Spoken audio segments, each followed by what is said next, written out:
신자가 세상 가운데 살아가는 것은 현상적으로는 믿지 않는 사람들과 별반 차이가 없습니다. 직장을 다니고 또 학교를 가기도 하고 뭐 가사를 이제 또 해야 되죠. 그러나 우리 안에는 분명히 독특성이 있습니다. 그게 뭐냐 하면은 예수님께서 너희가 내 아내, 내가 너희 아내라는 것을 우리가 배워가는 거예요. 그걸 또 다르게 생각하면은 예수의 십자가가 예수님만의 십자가는 아니고 우리는 그 십자가가 우리 가운데 있다는 것을 믿고 있죠. 그래서 주님이 우리에게 너희가 나를 따르려면 자기를 부인하고 자기 목에 태인 십자가를 지고 나를 따르라, 그렇게 얘기를 한 거예요. 그래서 제가 이제 이 사순절 기간 동안 십자가가 멀리 있는 십자가가 아니고 나의 십자가라는 것을 좀 우리가 이해하기 위해서 성경에 등장하는 인물들 몇 분을 이제 그렇게 묵상하고 있습니다. 사망의 골짜기를 다닐지라도 라는 책이 있습니다. 한 2000년경에 우리나라에 나왔던 책인 것 같아요. 그게 이제 주인공은 볼레트 스틸 크럼니라는 이제 여인입니다. 83세까지도 OMS라고 하는 국제 선교단체 선교사로 활동을 하신 분이에요. 근데 이분의 삶에는 정말 참혹한, 인간적으로는 도무지 받아들일 수 없는 수많은 고난의 흔적이 이분의 삶에 새겨져 있습니다. 자식이 3명 있었습니다. 근데 첫째 아들은 4살 때에 백혈병으로 하나님 앞에 이제 보냈습니다. 뭐 자식 잃은 어미의 심정이라는 것은 우리가 말로 다 할 수 없잖아요. 근데 거기서 끝난 것이 아니고 둘째, 셋째 아들이 이제 좀 장성해서 청소년기가 되었는데 18살, 16살 때 이 두 아이가 타고 가던 차가 교통사고가 나서 한날 한시에 죽게 되었습니다. 그 비참함이야 우리가 뭐 헤아릴 수가 없겠죠. 자, 그러나 거기서 또 고난이 끝나지 않습니다. 자기 남편이 목사이면서 선교사였어요. 근데 그 남편이 33살에 이제 암의 일종, 후두암의 일종으로 자기의 품에 안겨서 숨을 헐떡이면서 마지막 숨을 쉬려고 이렇게 헐떡이면서 죽어가는 모습을 살펴봐야 했습니다. 얼마나 힘들겠습니까, 여러분? 뭐 가족 한 명 남지 않은 것이죠. 정말 홀로단신이 된 거예요. 그 가운데서 겨우 몸과 마음을 추스려서 남편의 유지를 받들어서 대만에 이제 선교사로 나갔습니다. 열심히 하나님의 나라를 위해서 주님의 복음을 전하는 일을 했는데 여기서도 고난이 멈추지 않았어요. 57세에 아주 흉악한 그 살인범 강도를 만나서 폭행을 당했습니다. 뭐 그의 삶이란 것이 사실 인간적으로 보면 만신창이가 아니겠습니까? 그런데 이분이 자기의 삶에서 그 절망을 뚫고 나와서 자기의 삶을 아주 적나라하게 이제 글을 쓰기 시작합니다. 그리고 그가 이렇게 솔직하게 자기의 그 험난한 인생의 여정을 기록했던 이유를 이제 얘기를 합니다. 그것은 바로 자기가 그 고통과 환난 가운데 깨닫게 된 진리가 있다는 거예요. 그게 뭐냐? 첫 번째는 예수를 믿는 사람이라고 해서 우리의 삶에 인생의 비극이 면제되는 것은 아니라는 것을 깨닫게 되었다는 거예요. 그 고난이 분명히 있더라는 거예요. 그리고 두 번째 또 진리라는 것은 그럼에도 불구하고 환난 가운데, 고난 가운데 하나님은 결코 하나님의 자녀들을 그냥 버려두시지 않더라는 거예요. 그 두 가지의 진리를 믿는 사람들에게, 성도들에게 알려주기 위해서 자기의 삶을 이렇게 이제 글로 쓴 것입니다. 크럼니 여사가 그런 얘기를 합니다. 하나님은 죽어가는 아들을 품고 있던 그날 밤에도 자기에게 말씀으로 찾아오셨다 얘기합니다. 또 마지막 그 한숨이라도 더 쉬기 위해서 헐떡이는 그 남편의 마지막 그 자리에서도 하나님은 자기를 말씀으로 찾아오셨다고 얘기를 하고 있어요. 그러면서 이분이 책에 뭐라고 얘기하느냐? 고난을 통과하기 전에는 하나님의 말씀을 그냥 피상적으로 이해를 했대요. 아주 피상적으로. 근데 그 고난을 통과하면서 하나님의 말씀은 살아있는 말씀이다. 하나님의 말씀은 정말 살아있는 말씀이다. 진리의 말씀이라는 것을 깨닫게 되었다는 거예요. 참 쉽지는 않습니다, 여러분. 그런 일들이. 그러나 우리가 여기서 인정할 수밖에 없는 한 가지 진리가 뭡니까? 예수를 믿는 사람들에게도 고통이 있다, 환난이 있다 하는 그 진리는 여러분 우리도 크든 작든 모양이 다르지만 다 우리가 경험을 하고 있잖아요. 그래서 오늘 본문 말씀 보시면 유난히 반복이 되는 단어가 있습니다. 보시면은 환난, 고난이란 단어가 여기에 등장합니다. 제가 이제 숫자를 세어보니까 환난과 고난이 8번 나와요. 8번. 물론 이 환난과 고난은 원어적으로 의미가 좀 다릅니다. 환난은 그야말로 이제 여기에 당하고 있기는 당하고 있지만 이제 이 환난이란 것은 전혀 내가 예측을 하지 못한 거예요. 예측을 하지 못한 상태에서 내가 당하는 것입니다.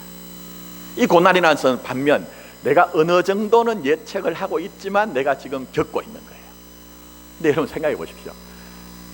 아니 내가 예상을 하든 예상을 하지 못하든 고난은 고난이잖아요. 내가 아무리 예상을 하고 있다고 해도 고난이 고통이 다가오면 힘든 것은 우리의 삶의 현실이거든요. 그게 바로 우리의 모습이죠. 그래서 우리가 예측을 하든 예측을 하지 못하든 우리의 삶의 실존은 분명히 누구든지 환난과 고난, 자기 목에 태인 십자가가 있다는 거예요. 그런데 오늘 본문 말씀 보시면 믿음의 사람입니다. 그냥 믿음의 사람이 아니고 대단한 믿음의 사람, 대단한 믿음의 사람.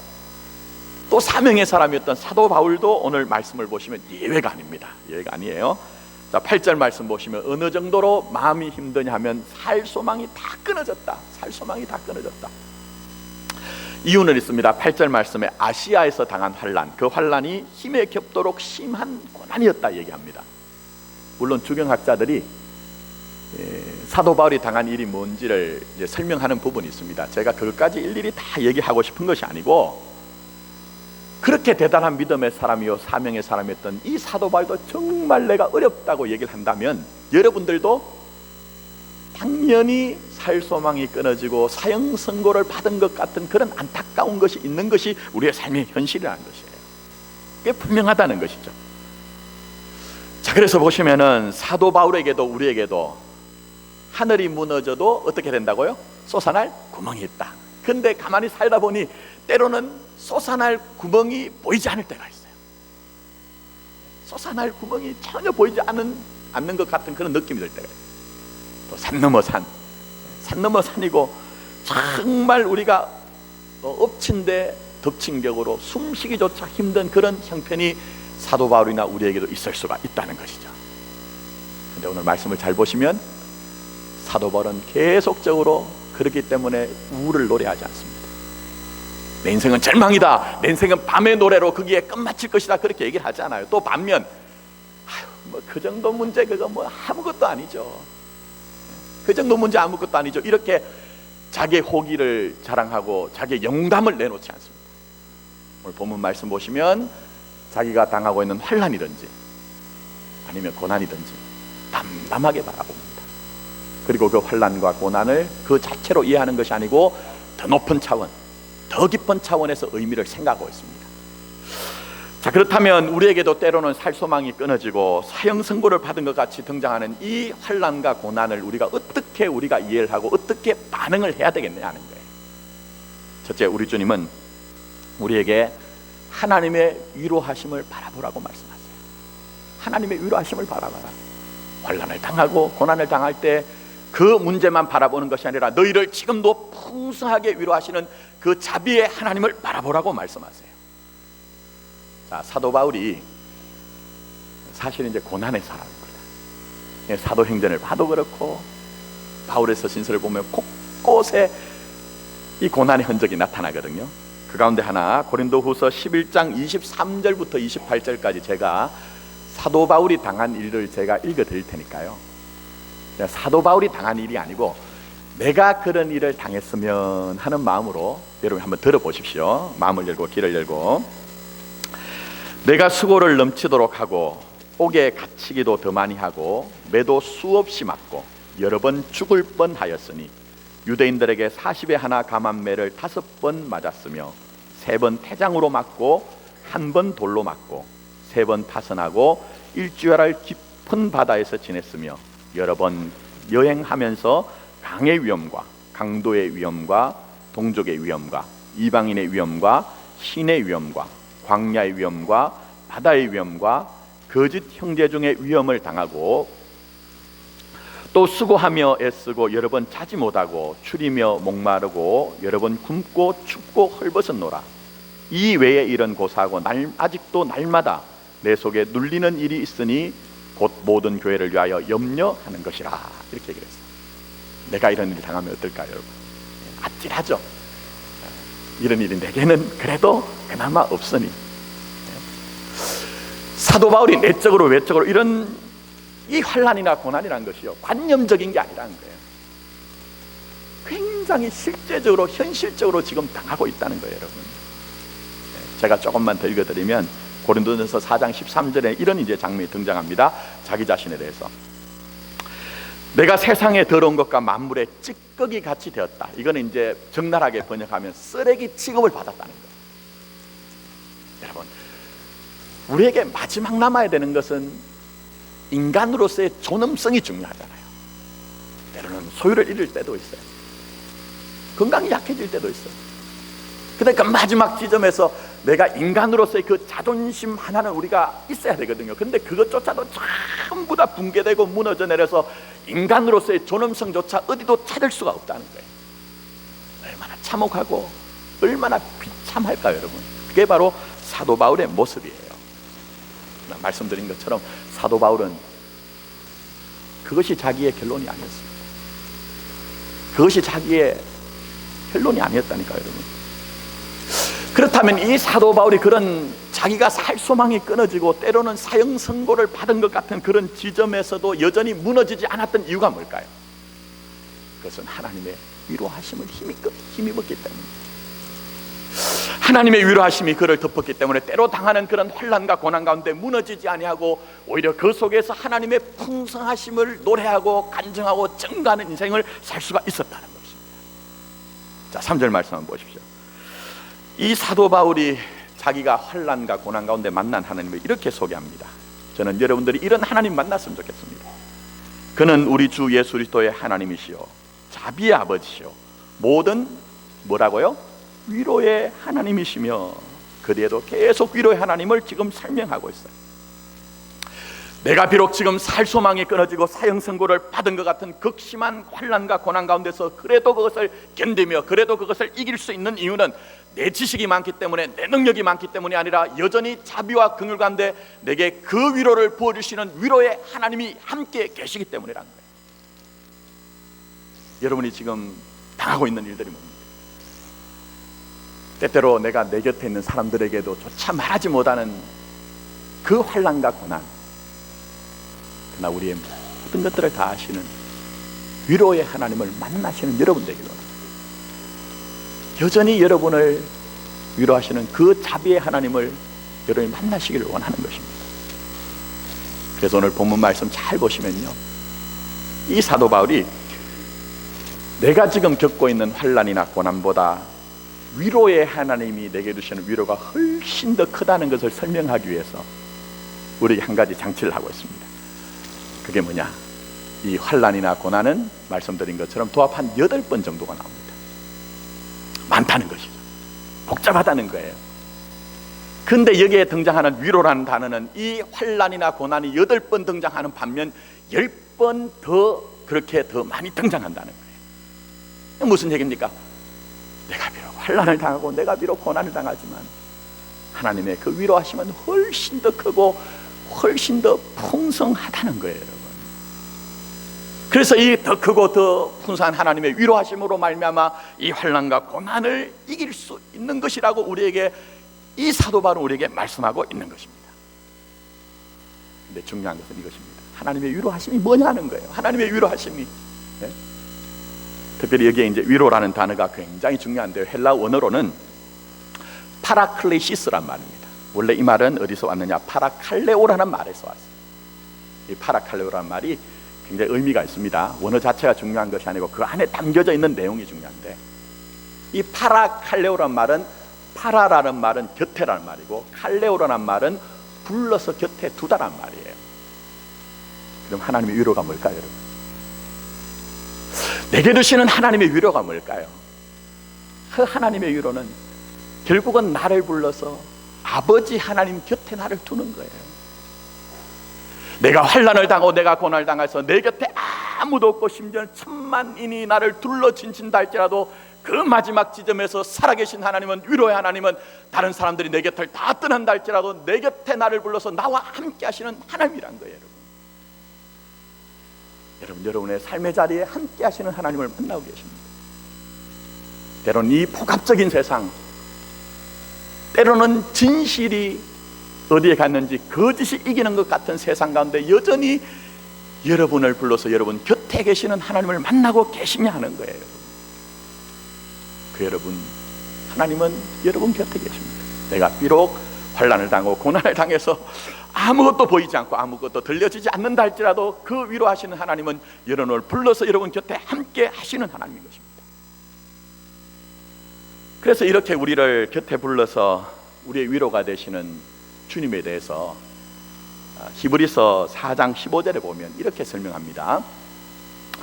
우리에게 있는 대제사장은, 예수님이시죠, 우리에게 있는 대제사장은 우리의 연약함을 동정하지 못하실 리가 아니요. 말이 좀 꼬아놨죠? 동정을 충분히 하신다는 거예요. 동정을 충분히 하신다는 거예요. 근데 이 동정이란 단어가 뭐냐? 이걸 이제 NIV 성경에 찾아보니까 sympathize 이렇게 돼 있어요. 이 말도 사실은 복합어입니다. 그래서 앞에 있는 심이란 것은 함께 한다는 말이고 패스라는 것은 겪는단 말이에요. 그러니까 주님이 여러분을 동정하신다는 것도 뭐냐 하면은 그냥 혀를 끌끌 차면서 아이고 너 그렇게 아이고 불쌍하다 이 정도가 아니고, 내가 환난을 당하고 고난을 하고 때로는 내가 살 소망이 끊어지고 내가 사형 선고를 받은 것 같은 그 지점에 주님이 여러분과 함께 겪는 고난을 통해서 여러분을 위로하시는 것이 바로 우리 주님의 동정하심이라는 거예요. 그렇다면 이 사도 바울 생각해 보십시오. 정말 한숨이 나오지 않았을까요?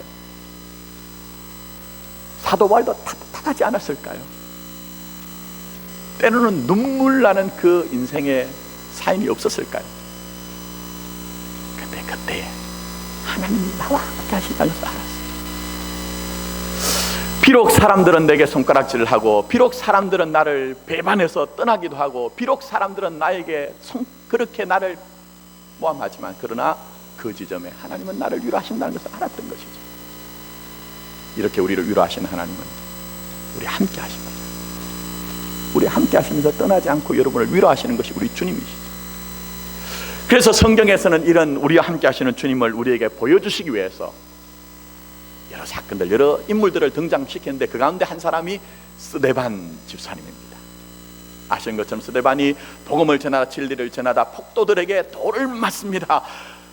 살이 터져나가고 유혈이 낭자하며 피가 솟구치는 가운데 그는 그 얼굴을 들어서 고개를 들어서 하늘을 쳐다볼 때 그 하늘 보좌 옆에 서신 주님을 바라봤어요. 좀 이상하지 않으세요? 우리가 믿음으로 고백하고 성경에서 그려내는 주님은 언제든지 보좌 우편에 어떻게 계시죠? 앉아 계신 분이에요. 근데 왜 이 사건에서만은 우리 주님이 보좌 우편에 서 계시냐 하는 거예요. 그것은 바로 우리 주님이 스데반의 고난 가운데 견디질 못하는 거예요.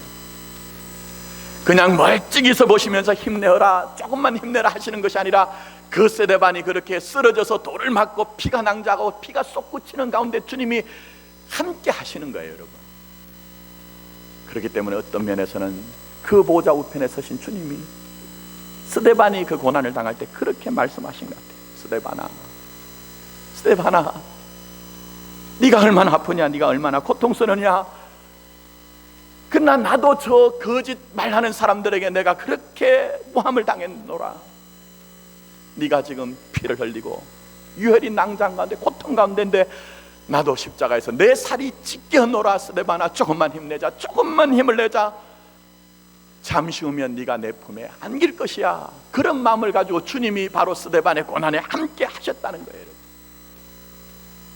근데 그 사건은 사도 바울에게, 스데반에게만 있는 것이 아니라 혹시 여러분들이 사망의 그러한 음침한 골짜기를 지나가면서 내 삶의 소망이 다 끊어졌다, 내가 사형 선고를 받은 것이 아니냐 하는 그 환난과 고난이 있을 때 여전히 여러분의 삶의 중심에 서 계신 주님께서는 내가 너와 함께한다, 힘내어라, 조금만 힘내어라, 분명히 이 고난은 지나갈 것이다, 지금 여러분을 위로하시는 분이 우리 주님이시라는 것입니다. 저는 우리 교회가 그런 주님을 만나고 오늘 이 예배 가운데 있는 여러분들이 그런 주님을 만나기를 원합니다. 우리 주님이 위로하시는 것은요, 어떤 것도 위로하지 못하는 것이 아무것도 없습니다. 그래서 오늘 본문 말씀 4절을 한번 잘 보십시오. 우리의 어떤 환난요? 모든 환난 중에 우리를 위로하사, 모든 환난 중에 우리를 위로하신대요. 우리 주님이 왜 우리를 위로하실 수가 있을까요? 우리가 가진 가난이나 궁핍이나 우리의 그 핍박이나 우리의 거짓말에 모함당하는 것이나 때로는 우리가 죽음과 사망에 있는 그런 형편에 왜 우리 주님이 우리를 위로하실 수 있는 것입니까? 아시는 것처럼 우리 주님은 이 땅에 있는 인생들이 모든 당할 수 있는 그 고난을 직접 몸으로 체휼하시고 몸으로 경험을 하셨기 때문에, 그래서 우리에게 위로가 되시는 거예요, 여러분. 그래서 우리에게 위로가 되시는 거예요. 제가 가끔 이제 신방을 하다 보면요, 목회를 하다 보면 정말 말로 다 할 수 없는 사연을 가진 분들이 계세요. 때로는 이제 위로를 하기 위해서 신방을 가서 무슨 말을 해야 되나 참 먹먹하고 답답한 그런 일들을 당하신 분들이 계시거든요. 실제로 목사의 위로가 별로 위로가 안 되는 경우가 있어요. 근데 그때 신방을 할 때 때로는 그분보다 먼저 그런 비슷한 일을 당하셨거나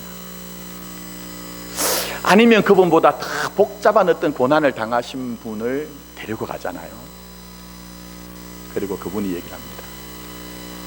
너무 힘들어하는 그분에게, 김 집사야, 사실 나도 힘들었어. 김 집사는 알잖아. 나도 수년 전에 내가 이런 일을 당해가지고 너무너무 힘겨워서 내가 그때 쓰러지는 것이 아닌가, 내 인생이 끝나는 것이 아닌가 그렇게 생각했는데, 그래도 내가 이만큼 살아있는 것은, 이렇게 내가 견뎌내는 것은 여전히 나를 하나님이 위로하셔서 이만한 모양으로라도 믿음으로 살게 하신 거야. 조금만 힘내. 이럴 때에 그 고난을 당하신 분이 울음이 툭 터지면서 그렇게 마음이 많이 위로를 받는 걸 봐요. 여러분, 우리 주님이 왜 우리를 위로하실까? 우리 주님은 가난하셨습니다. 궁핍하셨습니다. 제가 다 설명드리지 않아도 여러분 아시잖아요. 우리 주님은 그 자기를 따르는 사람들에게 배반을 당하셨습니다. 심지어는 자기의 제자에게 자기가 팔리는 인생을 당했죠. 은한승한 함성이 환호가 전부 그를 십자가에 못 박아 죽이라는 그런 서리빨서린 그런 음성으로, 함성으로 바뀌어지는 것들을 경험했죠. 전국에는 십자가에 달리셔서 살이 터져나가고 찢겨나가는 그 고통을 당하셨습니다. 근데 더 아픈 것은 뭡니까, 여러분? 정말 더 아픈 것은 하나님에게서 내가 버림받았다는 느낌이에요. 그래서 엘리 라마 사박다니, 엘리 라마 사박다니, 나의 하나님 어찌하여 나를 버리십니까? 여러분, 우리 주님은 한 번도 하나님을 하나님이라고 부르지 않았어요. 아버지라고, 아빠 아버지라고 친밀하게 불렀어요. 근데 그 십자가에서는 느껴지기는 내가 아버지에게 버림을 받은 느낌이 있는 거예요. 그래 그걸 토를 하는 거예요. 그렇다면 여러분 잘 한번 생각해 보십시오. 우리도 가장 힘든 게 뭡니까? 정말 믿는 자들에게 가장 힘든 게 뭡니까? 여러분 잘 보시면 세상의 사람들은요, 어려운 일을 당하면 그 마지막에 가면 이렇게 생각합니다. 내가 지식이 부족해서 그렇지, 능력이 부족해서 그렇지, 아니면 내가 사람을 잘못 만나서 그렇지, 환경이 이래서 그렇지, 그래도 안 되면 마지막에는 뭐라고 하는지 아십니까? 아이고, 운수가 그래서 그래요. 맞는 건 아니지만 팔자가 그래서 그래요. 그런 얘기를 해요. 그러면서 자졸하고 자위를 합니다. 근데 우리가 정말 힘든 것은 플러스하여 더하여서 우리가 힘든 것은 하나님 나 왜 이렇게 대접하시는 거예요? 하나님 왜 나를 이렇게 버려두시는 거예요? 하는 그런 느낌들이 여러분 있잖아요. 그게 우리를 힘들게 하거든요. 그런데 우리 주님이 힘이 십자가에서 그런 것들을 경험하셨다니까요, 여러분. 그러니 우리 주님이 여러분을 위로하시는데 위로 못하실 것이 무엇이 있느냐 하는 거예요. 때는 우리에게 살 소망이 끊어진 것 같은 삶의 현실이 있습니다. 우리에게 때로는 정말 사형 선고를 받은 것 같은 그런 마음의 안타까움이 있을 수가 있습니다. 그러나 여러분들이 오늘 여전히 여러분 곁에 서서 위로하시는 그 하나님을 만나시고 여러분을 포기하지 않는 그 주님을 만나셔서 넉넉히 환난이나 고난을 이기시는 여러분이 되기를 예수님의 이름으로 축복합니다. 떠나서 두 번째로 우리 주님은 자기를 의지하지 말고 살리시는 하나님을 의지하라고 말씀하세요. 자, 9절 말씀 보시기 바랍니다. 우리는 우리 자신이 사형 선고를 받은 줄 알았으니, 그 다음에 중요한 이유가 나옵니다. 이는 우리로 누구를 의지하지 말고 자기를 의지하지 말고 누구를 의지하라? 오직 죽은 자를 다시 살리시는 하나님만 의지하게 하려 하심이라. 할렐루야. 여러분, 환난과 고난은 그 자체가 목적이 아니에요. 환난과 고난은 그 자체의 고유한 목적이 있는 것이 아니고, 그 환난과 고난을 진료와 재료로 삼아서 여러분을 어떤 사람을 만들어내는 것이 하나님의 궁극적인 목적입니다. 그게 뭡니까? 바로 자기를 의지하지 않고 오직 죽은 자를 살리시는 하나님만 의지하게 한다는 거예요. 여러분, 무슨 말이냐? 결국은 신자 인생은 하나님으로 사는 인생을 만드는 것이 하나님의 목적과 계획과 섭리라는 거예요. 네, 물론 이게 쉽지가 않습니다. 어렵습니다. 아프기도 하고 이해가 되지 않지만, 그러나 이것이 바로 하나님의 영광된 그런 계획이라고 우리에게 말씀하고 계신 거예요. 그래서 보시면 그 대표적인 인물로 우리는 아브라함을 생각해 볼 수가 있습니다. 아브라함은 자기가 한 번도 하나님을 찾은 적이 없습니다. 어느 날 하나님께서 그에게 나타나셔서 거룩한 약속을 주셨어요. 가슴 벅찬 그 축복을 주셨어요. 내가 너를 통해서 아들을 낳을 것이고 그 아들은 나라와 민족을 이룰 것이다. 그래서 그것이 얼마나 감격스러웠던지 갈 바를 알지 못하는 가운데 말씀을 따라서, 약속을 따라서 그렇게 이제 자기의 본토 친척 아비 집을 떠나왔습니다. 근데 문제가 뭔지 아십니까, 여러분? 아니, 나라와 민족은 고사하고 아들 한 명 주셔야 되잖아요. 근데 아들을 90이 되도록 100이 되도록 주시지 않는 거예요. 네? 그래, 불안하기도 하고 의심이 들기도 하고. 그래서 아브라함이 어떻게 합니까? 하갈에게서 이스마엘을 낳죠. 그게 바로 오늘 본문 말씀으로 얘기를 하면은, 사도 바울의 표현으로 하면은 자기를 의지한 거예요. 자기를 의지한 거예요. 또 다르게 표현하면은 옛 자아와 옛적 어떤 사람을 따라 행한 것이 바로 이스마엘을 낳은 그러한 모습으로 나타나는 거예요. 근데 어떻게 됩니까? 그들을 통해서 순리대로 자기가 계획한 대로 전부 술술 풀려나갔습니까? 우리가 이미 아시는 것처럼 자기가 자기를 의지하고 옛사람과 옛적 자를 가지고 행했더니 오히려 더 아픔을 겪어요. 정말 큰 아픔을 겪고 고통을 겪습니다. 그리고 그 고통 가운데 결국은 아브라함이 자기 몸에 소망이 없는 것을 깨닫습니다. 자기 몸에 소망이 없는 것을 깨달아요. 오늘 본문의 말씀으로 하면 내가 나 자신을 의지하면 안 되겠구나 하는 것들을 철저하게 깨닫죠. 그러면서 자기가 살 소망이 없는 것이고 마치 사형 언도를 받은 것처럼 그렇게 죽은 자가 되었을 때 결국은 이 아브라함이 그때서야 하나님만을 의지하는 사람이 되었다는 거예요, 여러분. 자, 그리고 난 후에 어떤 일이 있습니까? 바로 아브라함에게 하나님께서는 태문을 이루시고 약속의 아들을 주셨습니다. 근데 이것은 오늘 이 본문의 말씀으로 말씀드리면 죽은 자같이 되었을 때 살리시는 역사가 일어났다는 거예요. 그렇기 때문에 오늘 사도 바울이 우리에게 말씀하시는 것이나 아브라함의 인생을 통해서 우리에게 말씀하신 게 뭡니까? 너희들에게 살 소망이 끊어졌느냐? 때로는 사형 언도를 받은 것처럼 정말 막막하냐? 그렇다면 그 순간 네가 너 자신을 의지하지 말고 죽은 자를 살리는 나만을 의지하라는 거예요. 그때 하나님은 우리에게 생명의 역사로 함께 하시고, 그때 하나님께서는 도무지 죽은 자같이 방불되었던 우리에게 하나님의 그 역사가 무엇인지를 깨닫게 하시고 나타나게 하신다는 것입니다. 그래서 때로는 하나님의 간섭하심이 교회와 성도들에게 있기 때문에 어떤 면에서는 말입니다, 여러분들이 세상 사람들보다 더 불편할 수 있어요. 어떤 면에서는 여러분들이 세상 사람들보다 더 아플 수가 있어요. 왜 그렇습니까? 우리가 우리 자신을 의지하지 아니하고 죽은 자를 살리시는 하나님만 의지하여 결국은 믿음의 사람이요 결국은 소망의 사람을 만들어내기 위한 하나님의 간섭하심이 여러분에게 있기 때문입니다. 그러나 분명한 것은 우리에게 살 소망이 끊어지고 사형 언도를 받은 것처럼 죽은 자의 자리가 끝이 결론이 아니라는 거예요. 여러분이 그 지점에서 살리시는 하나님을 바라볼 때 분명히 우리에게는 그 살리시는 주님으로 말미암아 하나님의 나라가 무엇인지, 그의 영광이 무엇인지, 생명의 풍성함이 무엇인지를 노래하는, 찬송하는, 간증하는 인생을 만들어내시는 것이 하나님의 놀라운 계획인 것입니다. 이제 말씀했습니다. 성경이 얘기하는 진리는 우리가 주님을 온전히 믿을 때, 심지어는 죽음과 사망의 세력이 여러분을 어찌할 수 없다고 얘기를 하고 있습니다. 그래서 시편 71편 20절에 보면 이 시편의 기자가 이런 노래를 하고 있습니다.